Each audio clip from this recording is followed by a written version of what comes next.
Haya, sasa baada yale maigizo jamaa wivu hapa na pale, leo aliamua kumuita binti watoke wazungumze kidogo. Sasa baadaye anamuuliza binti, kwa nini umeniita mpaka hapa? Sasa hapa ni mahali ambapo tulianzia mapenzi yetu, nakumbuka?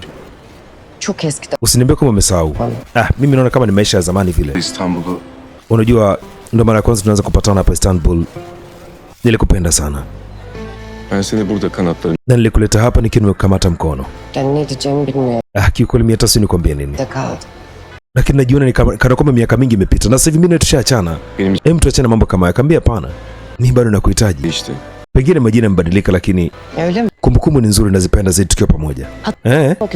Unajua kuna wakati kumbukumbu zinakuwa mahali alafu inaonekana ni msaurifu sana wewe.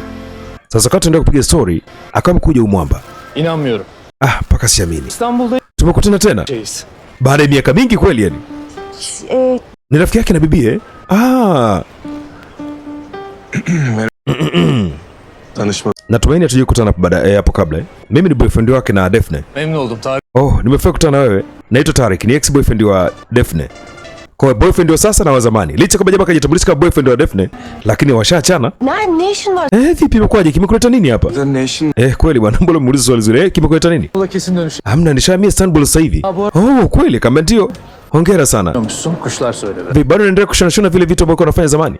Yok. Hapana, sasa hivi nimeshaacha. Vipi ndoa yenu? Hamna, tumeshaacha, tumecancel, hatuwezi kufunga ndoa. Kumbe mmecancel, kwa uko free tena? Hamna, uone maanisha nini? Mimi si niko hapa.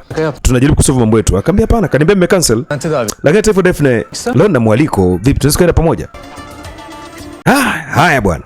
Sasa si binti atakubali ama atakataa? Haya, wanaita Istanbul story, hadithi ya Istanbul.